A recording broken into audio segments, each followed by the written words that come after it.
제임스 심프슨이라는 의사가 있습니다. 이분이 원래 영국 에딘버러 대학 교수입니다. 성경을 묵상하다가 놀라운 사실을 발견했어요. 창세기 2장 21절 보니까 하나님께서 사람을 창조하실 때, 아담을 창조하시고 그리고 하와를 창조하실 때 장면을 이렇게 표현합니다. 창세기 2장 21절, 여호와 하나님이 아담을 깊이 잠들게 하시니 잠들매 그가 그 갈빗대 하나를 취하고 살로 대신 채우고. 이 성경 기절을 읽는 순간에 무릎을 탁 치면서 환호를 했어요. 왜 그런지 아세요? 그때까지는 마취제가 발견되기 전이었습니다. 고통 없이 어떻게 사람들을 수술할 수 있을까를 생각하고 있는데 성경에 보니까 아하, 그것이 가능하구나, 하나님께서 그렇게 하셨구나. 그러면서 그가 연구를 시작하고 그리고 드디어 1847년에 클로로폼이라는 마취제를 세계에서 최초로 발견을 하게 됩니다. 그리고 그 다음에 이제 마취제가 많이 발전을 하게 된 거죠. 인류사에 어쩌면 대단한 업적을 그가 남겼는데 성경을 보다가 하나님께서 지혜를 주셔서 그렇게 할 수 있었던 거죠. 그 인생의 마지막에서 이제 회고하면서 어떤 기자가 이분을 취재하면서 인터뷰를 했어요. 그리고 질문을 합니다.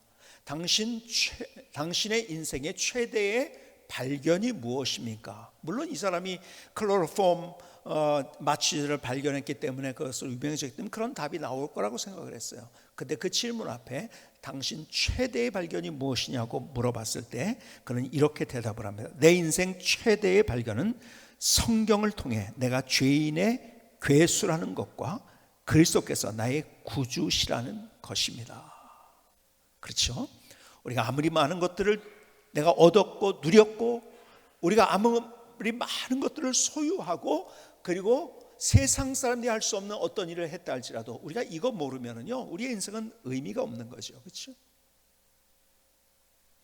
여러분, 성경을 통해서 수많은 사람들이 하나님이 누군지를, 또 하나님이 주시는 지혜를 얻고 성경을 통해서 많은 사람들이 그들의 인생을 더 가치 있고 의미 있게 만들고 그리고 많은 사람에게 영향을 줬어요. 여러분이 어거스틴이라는 사람을 너무 잘 알 것입니다. 우리가 어거스틴은 영어식 발음이고 아우구스티누스라고 이야기를 하죠. 아우구스티누스, 똑같은 이름이죠. 이것은 라틴어로 발음할 때 그렇습니다.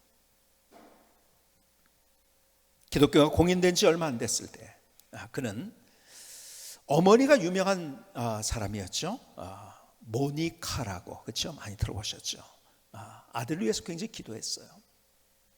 아들이 방탕했어요. 자기 마음대로 갔어요. 그의 젊은 시절에 많은 방탕한 그런 행동들을 하고 그 다음에 어머니의 기대를 저버리고 그리고 마니교라는 데에 들어가서 마니교에 들어갔을 뿐만 아니라 마니교를 많은 사람 앞에 우리가 얘기하는 대로 전도하는 그러한 일을 했어요. 수많은 사람을 마니교로 이끌어들였죠. 그래서 방탕한 생활을 했어요. 또 그러면서 또 어머니가 굉장히 많이 기도했죠. 그렇죠? 그러다가 마니교를 열심히 쫓아갔는데 보니까는 이것이 진리가 아니라는 것을 그가 깨닫게 되고 그리고 또 고민을 하고 하다가 밀라노를 가게 됐어요. 그 밀라노에서 암브로시우스라는 유명한 설교가를 만납니다. 그리고 거기에서 이야, 하나님의 말씀이 이런 것이구나 하는 것을 깨닫기 시작합니다. 그래서 야, 이거 내가 예수 믿어야 될 것 같은데 그런 마음으로 이제 설교를 들으면서 계속 이제 마음을 두드리는 하나님의 음성이 듣게 된 거죠. 그러다가 어느 날 그가 이 밖에서 이제 걷고 있는데 정원을 걷고 있는데 갑자기 어디선가 들리는 소리가 있는 거예요. 아무도 없는데 집어서 읽어라. 라틴어로 톨레 레게, 집어서 읽어라. 어디선가 소리가 나는 거예요. 집어서 읽어? 그래서 방으로 들어갔어요. 그리고 성경을 들고 그 성경을 읽기 시작합니다. 성경을 읽다가 마침내 로마서에 있는 말씀이 그의 가슴에 꽂히게 됩니다. 그리고 그의 인생이 바뀌어집니다. 그 로마서 13장 12절의 말씀 한번 읽어드릴까요? 밤이 깊고 낮이 가까웠으니 그러므로 우리가 어둠의 일을 벗고 빛의 갑옷을 입자. 낮에와 같이 단정히 행하고 방탕하거나 술 취하지 말며 음란하거나 호색하지 말며 다투거나 시기하지 말고 오직 주 예수 그리스도로 옷 입고 정욕을 위하여 육신의 일을 도모하지 말라. 이 말씀이 읽는데 뜨거워지는 거예요. 가슴이 뜨거워지는 거예요. 막 자기의 마음을 흔드는 거예요. 그 말씀이 그냥 기록된 말씀이 아니고 자기의 마음과 가슴에 와 닿는 말씀, 그리고 이것을 기점으로서 그의 인생이 분기점이 됐어요. 완전히 다른 사람, 예수 믿고 다른 사람이 됐어요. 그리고 그렇게 방탕한 인생을 살았던 그 사람을 가리켜서 우리는 성이라는 칭호를 붙여줍니다. 성 어거스틴. 그리고 그는 유명한 참회록이라는, 자기가 얼마나 잘못했는가, 자기 인생이 얼마나 비참했는가, 참회록을 썼어요. 그래서 괜찮은 사람은 참회록을 쓰고, 그리고 별 볼 일 없는 사람은 자서전을 쓴다고 하죠. 그렇죠? 여러분, 인생의 이 인류 역사의 유명한 사람들은 참회록을 썼어요. 그래서 얼마나 이분이 대단한가.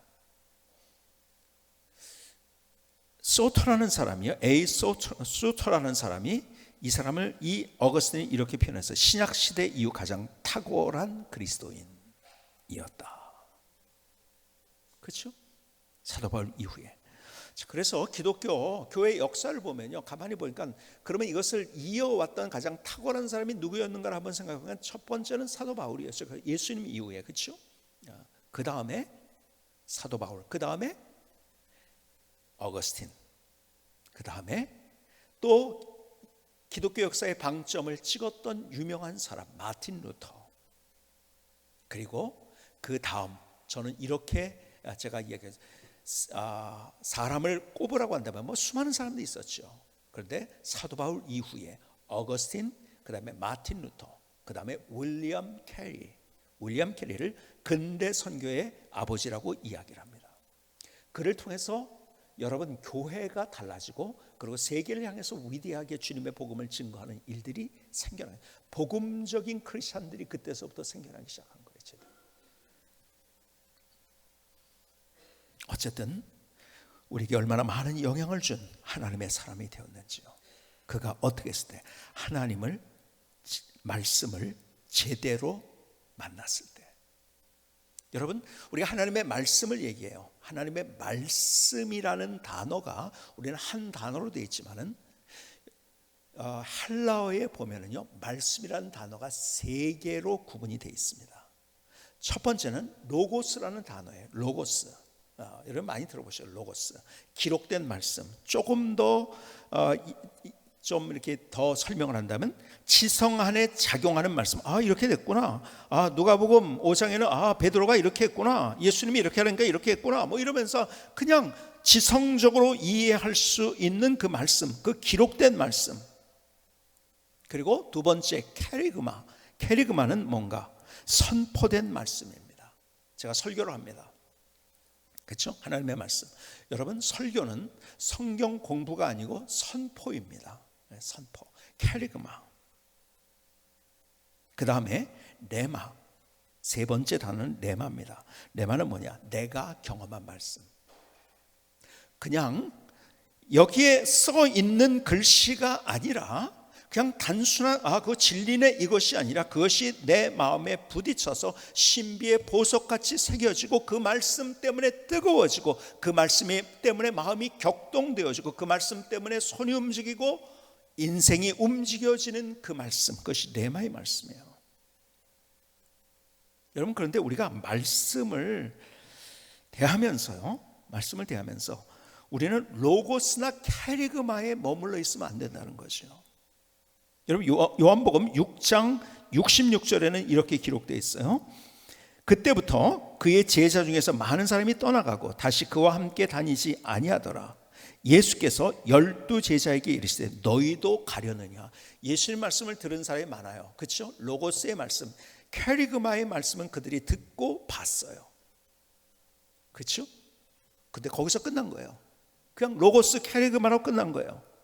근데 너희도 가려느냐 하니까요, 시몬 베드로가 뭐라고 하면요, 68절에 시몬 베드로가 대답하되 주여 영생의 말씀이 주께 있사오니 우리가 누구에게로 가오리까. 여기서 말씀이라는 것이 레마예요. 똑같이 많은 사람들이 말씀을 들었어요. 로고스의 말씀, 캐리그마의 말씀을 듣고 보았지만은 그냥 거기서 끝난 거예요. 근데 베드로는 이 말씀이 진짜 살아있는 하나님의 말씀, 능력의 말씀, 이것이 진리이고 내 인생을 뒤집는, 그것 때문에, 이 말씀 때문에 내 인생에 영생이 있고 소망이 있구나, 이걸 알게 된 거예요. 그러니까 너희도 가려니까, 주님, 내가 주님 말씀 제대로 만났어요. 말씀이 내 안에서 살아서 역사하고 작동되는데 내가 어디로 가겠습니까? 이 고백을 하고 있는 거죠. 여러분, 그러니까 우리가요, 참 저는 여러분들을 생각할 때 참 너무 감사하고 존경할 때도 많이 있어요. 왜 그런지 아세요? 예를 들어서 통독을 하지 않은데요, 많은 분들이 이렇게 많이 하는 것, 퍼센테이지로 볼 때요, 우리 교회 성도님들이 정말 많이 참여를 하는 겁니다. 또 이번에 3월 달부터 다시 하는데 또 많은 분들이 또 참여를 하기 시작했어요. 참 얼마나 감사한지요. 이 코로나 시대를 살아가면서 그럼에도 불구하고 하나님을 향한 갈망을 가지고 이 말씀에 대한 사모하는 마음이 이렇게 있고는 얼마나 참 감사한지. 제가 설교를 합니다. 캐리그마, 선포되는 하나님의 말씀. 참 우리 교회가 여러분 말씀드린 것처럼 우리 교회 오면 사람들이 밝다는 이야기를 많이 해요. 지난주에도 이렇게 뭐라나요, 우리 방송을 하면서 저희 교회 처음 왔을 때의 분위기를 이렇게 얘기하면서 그런 얘기 했잖아요. 밝았다, 환했다. 왜 그런지 아세요? 말씀을 들을 때 많은 다른 데서는 이런 데들이 많이 있어요. 그냥 고개 숙이고 있어요. 그냥 말씀 언제 끝나나, 설교 빨리 끝나야 되는데 그러고 있어요, 가만히. 근데 우리는 다 고개를 들고 있어요. 여러분들 아래로 내리면서 여러분들 환해지지 않아요? 우리 얼굴이, 그렇죠? 근데 위로 올리면은요 환해집니다. 그러니까 자동적으로 환해질 수밖에 없는 거죠. 우리 교회가 환하게 하나님의 말씀을 잘 듣고 그리고 하나님의 말씀에 대한 그러한 기대와 갈망을 가지고 있다는 것이 얼마나 참 감사한지요. 종종 여러분들이 그런 얘기를 해요. 주일날 설교를 듣고 그리고 거기에서 좋은 말을 제가 인용해 가지고 제 사무실에서 아니면 직원들에게 또 아니면은 내가 사업하는 데서 제가 말을 해줍니다. 이런 분들이 꽤 계시더라고요. 자, 그런데요, 그게 아니라 로고스나 캐리그마에서 우리가 끝나는 것이 아니라 그 말씀이 내가 부딪히는 말씀, 내게 부딪히는 말씀, 나를 뜨겁게 하는 말씀. 그래서 그 말씀 때문에 인생이 달라지는 역사. 그냥 로고스와 캐리그마에 남아 머물러 있지 말고 그 말씀이 어디까지 가야 되는가? 레마의 말씀으로 가야 되는 거예요. 오늘 본문의 이야기를 한번 볼까요?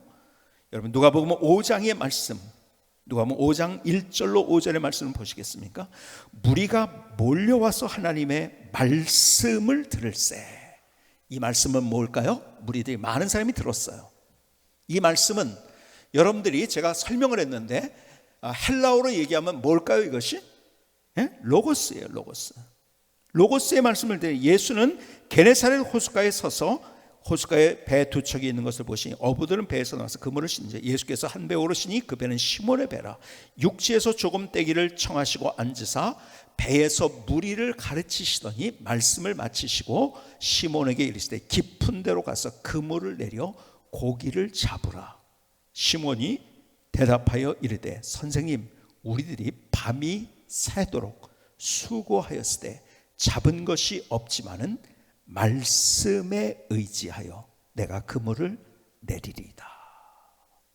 이 말씀은 헬라어로 어떤 단어일까요? 어떤 단어? 역시 수준이 있으셔요. 레마입니다. 레마. 로고스의 말씀이 그의 마음에 부딪힌 거예요. 야, 이거 하나님의 말씀이구나. 자기 말씀이 된 거예요. 내게 주시는 말씀이 된 거예요. 똑같이 말씀을 들은 많은 사람들이 있지만 누구에게 유독 그것이 레마가 되었는가? 베드로에게. 그리고 내가 그물을 내리리이다. 자, 보세요. 이 상황을 여러분이 너무 잘 아세요. 어떤 상황입니까? 베드로가요, 바로 직전 일이 어떤 일이었습니까? 밤이 맞도록 수고를 했어요. 뭐 하기 위해서? 물고기 잡기 위해서 열심히 잡았어요. 여러분이 아시는 대로 뭐 계속 교회 신앙생활하면서 얼마나 많이 들은 얘기입니까? 베드로가 어떤 사람이에요? 어부예요. 어부 중에서도요 똑똑했어요. 어부 중에서는요. 그리고요 어부로서 자기가 어디서 언제 어디서 어떻게 고기를 잡으면 잘 잡는지를 알고 있었던 사람이에요. 지식도 있어요. 지혜도 있어요. 경험도 있어요. 그러니까요 자기를 따라올 사람이 그렇게 쉽지 않아요. 더군다나 예수님은 어떤 분이에요? 물고기 잡는 것과 상관이 없었던 분이에요. 근데 깊은 곳에 가서 그물을 내리라 얘기합니다. 그랬더니 내가 내 경험상 그리고 내가 가진 것, 내가 체험한 것, 내 논리로는 아니지만 그 말씀이 내게 부딪혀서 내가 그 말씀 때문에 내가 그물을 내립니다 이거예요. 그렇죠? 오늘 본문을 제가 딱 정해놓고 이제 뭐 주보도 만들고 이러면서 이제 이것을 이제 본문이 올라가죠. 올라갔는데 저한테 질문이 온 거예요. 목사님, 본문이 여기까지가 맞네요. 왜 그런지 아세요? 그 다음 귀절이 뭔지 아세요? 6절에 그렇게 하니 고기를 잡은 것이 심이 많아 그물이 찢어지는지라. 하나님의 말씀을 들었더니 이러한 놀라운 역사가 일어났습니다. 우리가 이야기로 듣는 것이 아니라 자 여기서 끊지 않은 거예요. 제가 여러분 그 다음이 어떻게 되느냐를 자꾸 생각하려고 그래요. 여러분 하나님의 말씀이 하나님의 말씀 되기 위해서는요 우리가 그 말씀에 부딪혀서 그 다음을 생각하지 않는 거예요. 어쩌면은 무슨 말인지 아세요? 야 이렇게 하다가 잘못되면 어떡하지? 그런 순간에 우리는 그 말씀이 내 안에서 작동되지 않는 거예요. 베드로 보세요. 베드로 입장에서 베드로가 이 말씀을 들었을 때 어떤 마음이 들었을까요? 여러분 이 말을 들었을 때 예수님의 베드로를 무시하는 거였어요. 그렇죠? 무시하는 거죠. 아니 나한테 무슨 그물을 거기 깊은데 지금 고기 잡을 때도 아닌데 이 베드로를 무시한 거예요.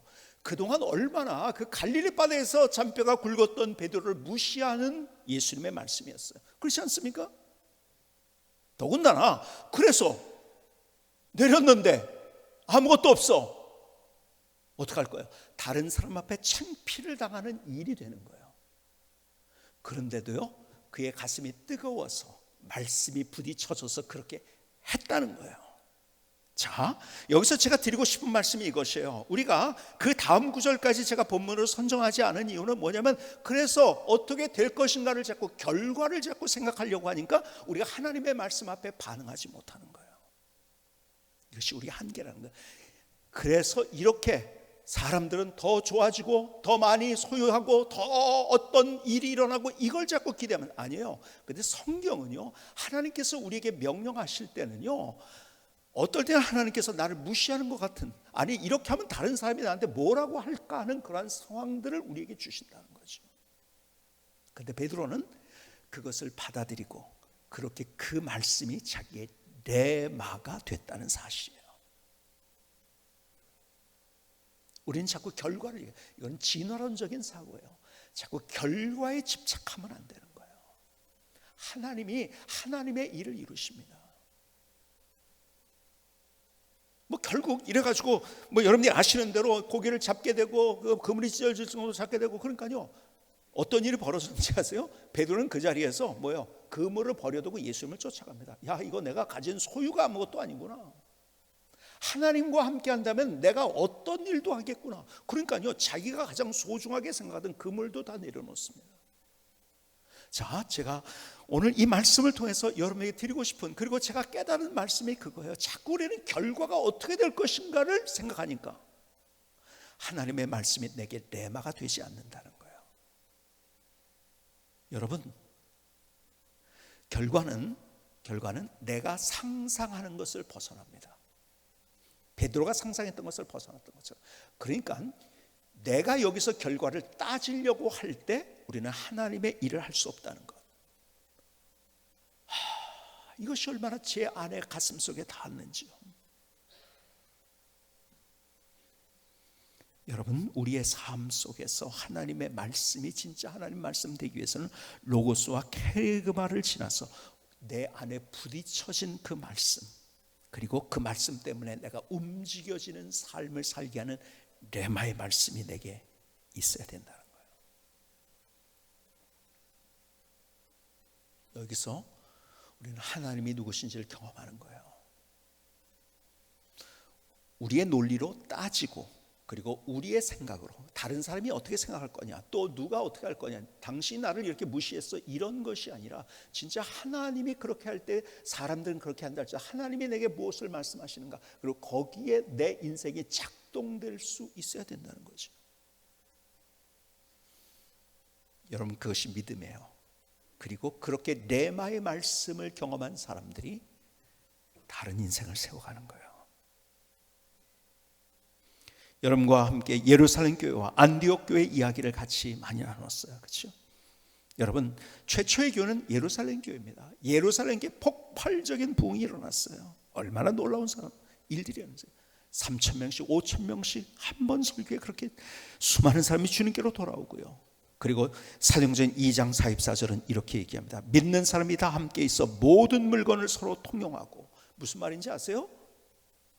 내 것을 내 것이라고 얘기하지 않고 그 사람 필요하면 주는 거예요. 그냥 막. 여러분, 유무 상태의 관계, 이런 관계가 있을까? 너무 좋은 거예요. 너무 좋은 정도가 아니라 너무 끈끈한 거예요. 야, 나를 이렇게 사랑하는 사람이 있다니, 나를 이렇게 지켜주는 사람이 있다니, 나를 이렇게 보호해주는 사람이 있다니, 나를 이해해주는 사람이 있다니, 내가 어려울 때 이렇게 함께해주는 사람이 있다니, 너무 끈끈히. 46절에는 이렇게 말씀해요. 날마다 마음을 같이 성전에 모이기를 힘쓰고 집에서 떡을 떼며 기쁨과 순전한 마음으로 음식을 먹고 하나님을 찬미하며 또 온 백성에게 칭송을 받는 주께서 구원받는 사람을 날마다 더하게 하시니라. 기가 막힌 역사가 일어났죠. 자기들끼리 좋았어요. 주님께서 뭐라고 말씀하셨어요? 그들에게 분명히 주신 것은 예루살렘이 아니에요. 예루살렘에서 시작했지만 주님께서 너희는 가서 모든 족속이라고 했어요. 예루살렘과 온 유대와 사마리아 땅끝까지 이런 내 증인이 되라, 가라고 말씀하셨어요. 그런데 자기들끼리 엉켜 있었어요. 어떤 일이 벌어졌을까요? 계속 그렇게 좋았을까요? 사도행전 6장에 보니까 이렇게 기록을 합니다. 1절에 그때 제자가 더 많아졌는데 헬라파 유대인들이 자기의 과부들이 매일 구제에 빠짐으로 히브리파 사람을 원망하니. 여러분, 자기들끼리만 나눈 거예요, 교회에서. 그러니까 어떻게 합니까? 여러분, 내가 덜 받았다 못 받았다, 나와 가까운 사람이 덜 받았다 못 받았다, 비교가 되잖아요. 그렇죠? 거기서 뭐가 갈등이 생깁니다. 싸움이 생겼어요. 이 예루살렘 교회를 통해서 우리에게 보여주시는 하나님의 말씀이 뭔지 아세요?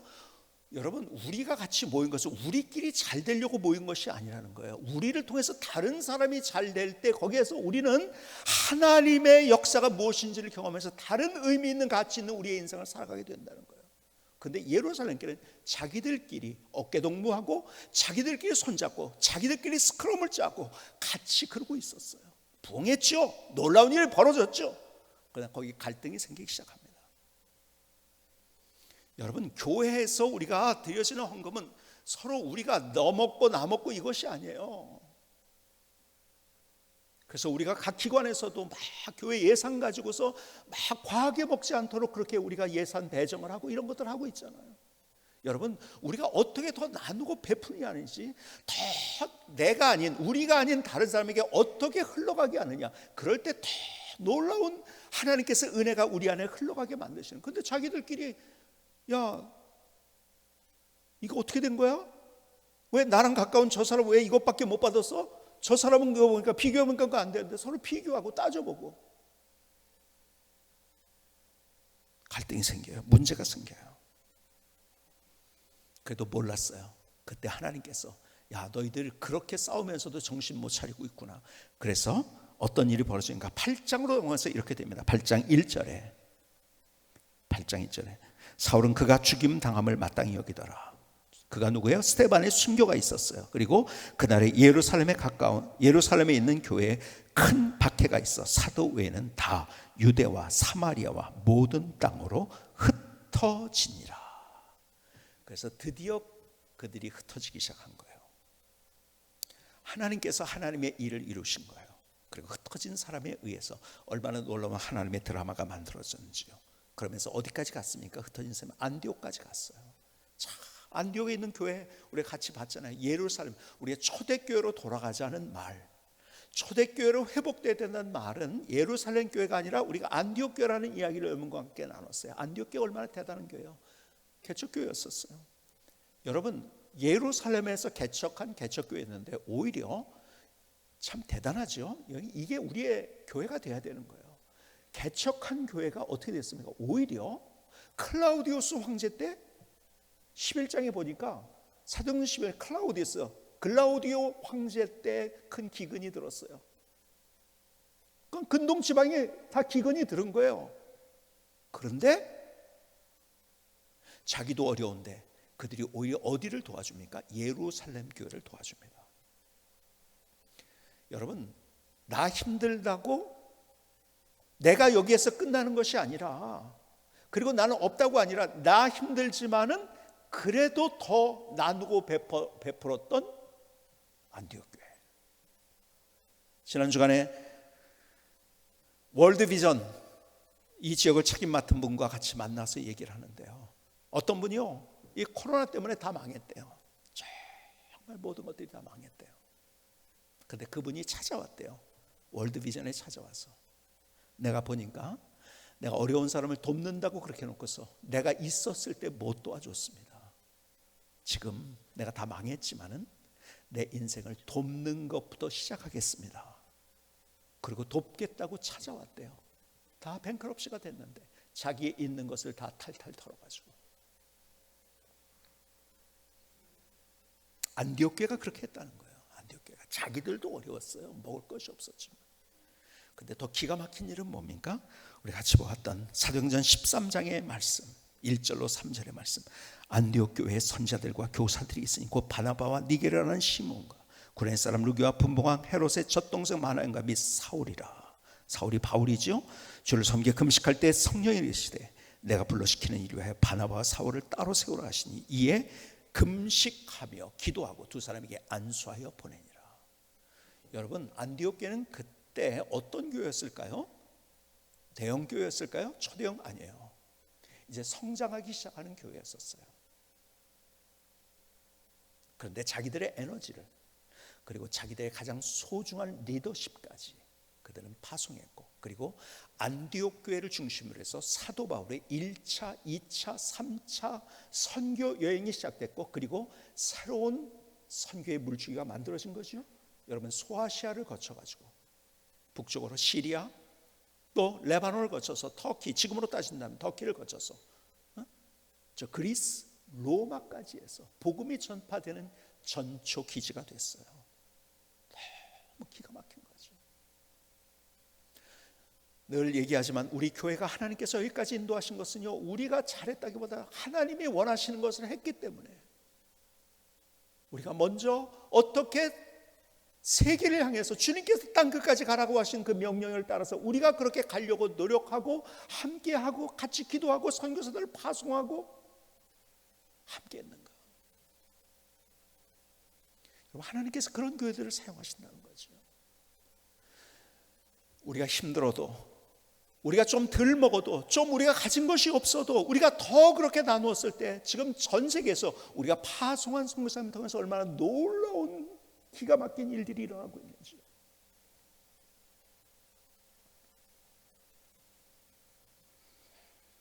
우리끼리 좋은 데가 아니라, 너무 우리가 좋은데 이것이 아니라 주님께서 우리에게 무엇을 원하시는가, 성경을 통해서 이 말씀이 우리에게 부딪히는 그 말씀이 되어야 되는 거죠. 이 말씀을 읽으면서 제가요, 너무 제 마음속에 크게 와닿은 거예요. 저에게 주신 레마가 이거예요. 이 말씀을 읽는 중에서 안디옥 교회 이야기를 읽게 하시면서 그냥 로고스로 알고 있었던 안디옥 교회가 어느 날 하나님께서 제게 부딪히는 말씀을 주신 거예요. 어떤 교회가 될 것인가? 더 커지고, 너 혼자 잘 먹고, 너 혼자 잘 되고, 아니 그냥 거기에 속한 사람들만 잘 되고 여기에서 끝날 것인가? 예루살렘 교회처럼, 아니면은 안디옥 교회 같은 교회가 될 것인가? 저에게 주님께서 그 레마의 말씀을 주신 거예요. 어떤 교회가 될 것인가. 여러분, 우리의 삶을 살아가면서 제가 늘 말씀드린 것은 우리는 너무 진화론적인 사고에 매몰되어서 내가 얼마나 더 많이 소유할 것인가, 더 많이 커질 것인가, 더 많은 것을 가질 것인가, 이것이 우리의 인생의 목표처럼 돼 있어요. 아니에요. 우리는요, 얼마나 더 의미 있는 것을 쫓아갈 것인가, 아니 우리가 하나님의 말씀을 우리가 어떻게 쫓아갈 것인가, 이것이 우리의 비전이 되고 우리의 목표가 되고 우리의 꿈이 되어야 하는 것이, 우리가 얼마나 더 커지는가. 여러분, 성광교회가 더 커져서 초대형 교회가 되고, 야, 그 대단한 교회다, 그 세워졌다, 그것이 우리에게 의미가 있을까요? 아니에요. 여러분, 큰 교회, 초대형 교회가 됐다고 하나님 앞에서 그것이 좋아하는 교회가 될 것인가요? 절대. 인간적으로 생각하면 저도 마찬가지예요. 사람들이 교회가 뭐 성장해가지고 부흥해가지고 점점 그렇게 커져. 여러분, 커질수록 저는 더 큰 교회 담임 목사가 되고, 뭐 그래서 사람들이 야, 유관유 목사 대단하다, 뭐 이런 소리 듣는 것이 제게 의미가 있을까요? 아니요. 그거는 그냥 진화론적으로 세상 사람들이 그런 얘기 듣는 것을 좋아하는 거죠. 하나님이 뭘 원하시는가? 하나님이 내게 무엇을 말씀하시는가? 여러분, 인간적으로 생각하면 저도 그렇죠. 제가 은퇴할 때 다 됐어요. 안정적으로 은퇴하면 좋지, 뭐 이래가지고서 뭐 이렇게 해가지고서 뭐 예산도 더 많이 사용하고 어쩌고 저쩌고 해가지고, 그러지 말고 좀 이렇게 잘해서 그냥 안정적으로 은퇴하면 좋잖아. 아니에요. 하나님은 한 번도 안정을 우리에게 요구하신 적이 없어요. 언제나 도전과 모험을 우리에게 요구하셨더라고요. 모르겠어요. 저도 은퇴하고 제가 하나님 앞에 부르심을 받는 동안은 그 다음에 제가 어떻게 해야 될 것인가, 언제나 저는 제 인생에 가진 것이 성경을 통해서 제게 주신 레마가 그거예요. 도전을 선택하는 거죠. 내가 얼마나 도전하다가 잃느냐, 없어지느냐, 내가 작아지느냐, 얼마나 다른 사람에게 손가락질 당하는, 이것이 아니고 하나님 앞에서의 그 도전, 하나님 앞에서의 모험, 이것은 하나님 앞에서 정말 귀한 것이죠. 내 인생을 의미 있게 만들고 가치 있게 만드는 거죠. 저는 그래서 여러분들에게 부탁을 드리고 싶어요. 어떤 분은 나는 아니야라고 딱 잡아떼고 있는 분도 있을지 모르겠어요. 저는요, 최소한 우리 교회 성도님들이 200명에서 300명 작년 기준으로 가셔서 같이 교회 만들고, 또 그 교회가 또 좋은 교회를 만들고, 또 우리 교회도 그래서 또 좋은 교회 또 만들고, 하나님이 원하시는 초대교회로 돌아가는 그런 모형이 우리 안에서 있을지인데, 하나님의 부흥이 없어진 이 시대에 새로운 하나님의 부흥의 물줄기를 저는 일으켜 주실 것이라고 저는 확신합니다. 누가 아니에요. 하나님이 나를 부르신 거예요. 옆에 있는 사람이 아니에요. 나를 하나님이 불러주신 거예요. 저는요, 하나님께서 제가 앞서 말씀드린 것처럼, 목사님 본문이 여기까지가 맞나요? 왜 안 맞는 것 같아요? 그냥 그물을 내리는 데까지만 했으니까요. 그 상황 속에서 베드로가 되보자고요. 쉬운 일은 아니었어요. 그렇죠? 그렇게 잡을 걸 예상 못했어요. 오히려 그의 경험에 의하면 실패할 것을 훨씬 더 예상을 했어요. 그런데 그렇게 했다는 거죠. 하나님이 내게 무엇을 말씀하시는가? 단순히 이런 얘기가 있었네가 아니라 그 이야기가 내 얘기가 돼야 된다고 주님 말씀하세요. 그것이 레마의 말씀. 그것이 레마의 말씀. 여러분, 우리는 교회가 회사가 아니잖아요. 회사는 커질수록 좋죠. 뭐 빨리 더 커져야 되죠. 그렇죠? 그러나 교회는요, 커지는 게 좋은 것이 아니에요. 어떻게 하나님의 말씀을 따라서 우리가 그 말씀에 응답해서 우리가 같이 그렇게 우리가 함께 나가느냐. 여러분들이 헌금도 하시고 그 다음에 또 가신, 정말 중요한 것은 그 일에 도전해서 같이 가는 거예요. 다음 주부터 그것을 받게 되는데요, 여러분이 같이 그렇게 응답하시고 함께 하셨으면 좋겠어요. 여러분, 우리 교회가 분리개척이라는 의미를 얘기할 때 여러분에게 말씀드렸어요. 우리 교회가 혹은 제가 조정하지 않는 교회예요. 저는 그래서 이것도 시험을 하고 있어요. 제가 분립개척을 하는데 제 의견이 들어가지 않고 여러분들이 스스로 결정할 수 있도록 제가 시험을 하고 있어요. 지금 다 맡겨가지고 선정부터 사람들 선정하고 장소를 선정하고 뭐 여기 거기에서 위원회에서 하시는 분들이지만 제가 어디에 참여해가지고 한 번도 하지 않잖아요. 왜 그런지 아세요? 누군가에 움직이는 게 아니에요. 우리는 하나님이 우리에게 뭘 원하시느냐 자꾸 묻고서 함께 그렇게 가는 거예요. 분립된 교회가 저의 교회에 의해서 움직이지 않고, 아니 우리 교회에 의해서 움직이지 않는다는 의미에서 우리는 분립 개척이라는 거예요. 그냥 개척이 아니라 안디옥 교회처럼 또 그런 교회들을 우리가 계속 만들어 가야 돼요. 그냥 우리가 하나님의 말씀이 로고스에 있거나 캐리그마에 있지 아니하고 내게 부딪혀진 말씀, 그래서 앞서 얘기했던 사람들처럼 그 말씀 때문에 인생이 달라진 거예요. 인생의 분기점이 된 거예요. 하나님이 누구신지를 더 기가 막히게 경험한 거예요. 여러분, 그 간증이 우리에게 있어야 되는 거죠. 오늘 여러분들의 삶 속에 하나님의 말씀이 단순히 로고스가 아니고 캐리그마가 아니고 레마가 되는 그 말씀이 될 수 있기를 주님의 이름으로 축복합니다. 김승규 선교사님 찬양을 드리시겠습니다.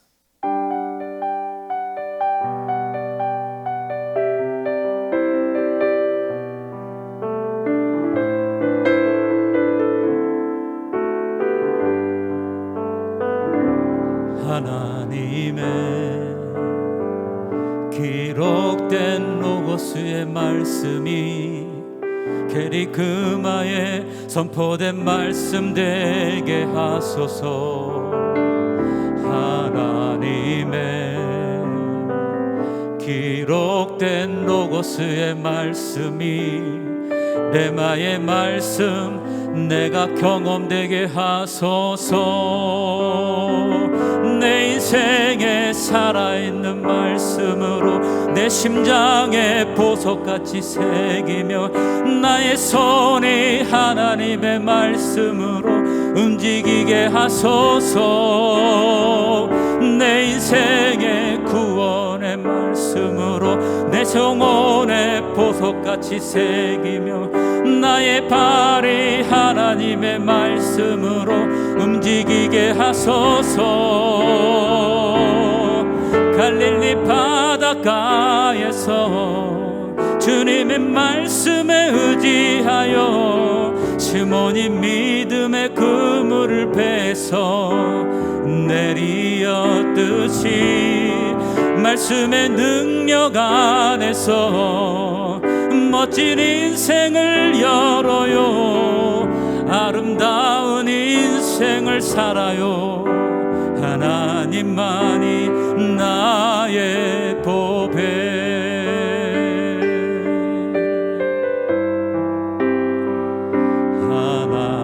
하나님의 기록된 로고스의 말씀이 게리그마에 선포된 말씀 되게 하소서. 하나님의 기록된 로고스의 말씀이 레마의 말씀 내가 경험되게 하소서. 내 인생에 살아있는 말씀으로 내 심장에 보석같이 새기며 나의 손이 하나님의 말씀으로 움직이게 하소서. 내 인생의 구원의 말씀으로 내 영혼에 보석같이 새기며 나의 발이 하나님의 말씀으로 움직이게 하소서. 갈릴리 바닷가에서 주님의 말씀에 의지하여 시몬이 믿음의 그물을 베서 내리었듯이 말씀의 능력 안에서 멋진 인생을 열어요. 아름다운 인생을 살아요. 하나님만이 나의 보배. 성경은 나의 보배입니다.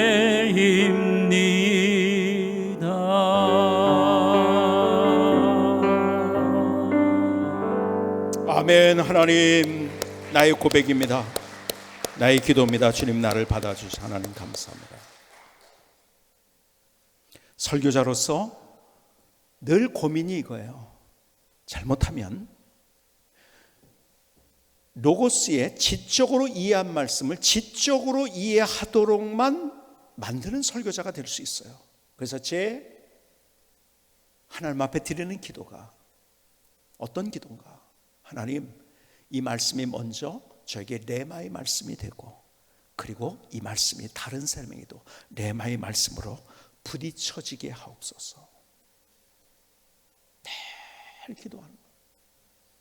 그러니까 제가 강연을 한다, 무슨 뭘 한다 그러면 저에게 별 부담이 없을 것 같아요. 그렇기 때문에 사실 설교를 하는 것은 저에게 큰 부담이죠. 왜요? 내가 만난 하나님의 말씀이 있어야 되죠. 레마가 있어야죠.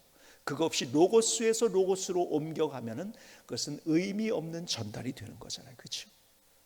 하나님, 레마의 말씀 내가 깨닫게 하시고, 그리고 그것이 레마의 말씀으로 우리 사랑하는 성도들에게 전달되게 해주십시오. 내 말과 내 전도함이 사람의 지혜에 관하는 것으로 되지 아니하고 오직 성령의 나타남과 능력으로 되게 하소서. 사도 바울의 고백이 매일 저희 기도의 제목이 되고, 그리고 지난주에도 계속 여러분에게 말씀드린 시편 110편 18절의 말씀 저희 기도 제목이에요. 저희 기도의 제목. 내 눈을 열어서 주의 율법에서 놀라운 것을 보게 하소서. 내게 부딪히는 그 말씀, 살아서 역사하시는 그 말씀. 여러분, 우리가 하나님의 말씀을 대하면서 우리가 그렇게 하나님의 말씀 앞에 서야 되는, 내 눈을 열어서 주의 율법에서 놀라운 것을 보게 하소서. 나의 인생과 상관이 없는 지식에서 지식으로 전달되는 그런 말씀이 아니고 내 안에 살아서 역사하는, 내게 부딪히는 신비의 보석같이 새겨지는 말씀, 내 가슴을 뜨겁게 하고 내 인생을 바꿔놓는 그 말씀. 하나님을 경험했던 사람들은 그 경험이 있었던 거예요. 레마의 말씀으로 경험하는 인생의 멋진 분기점. 오늘 다시 우리의 삶 속에서 하나님의 말씀이 단순히 그냥 기록된 말씀이 아니고 읽어지기만 하는 말씀이 아니고 내 가슴에 와닿는, 그리고 그 말씀으로 내 삶이 새롭게 움직여지는 레마의 말씀이 될 수 있기를 주님의 이름으로 축복합니다. 기도하시겠습니다.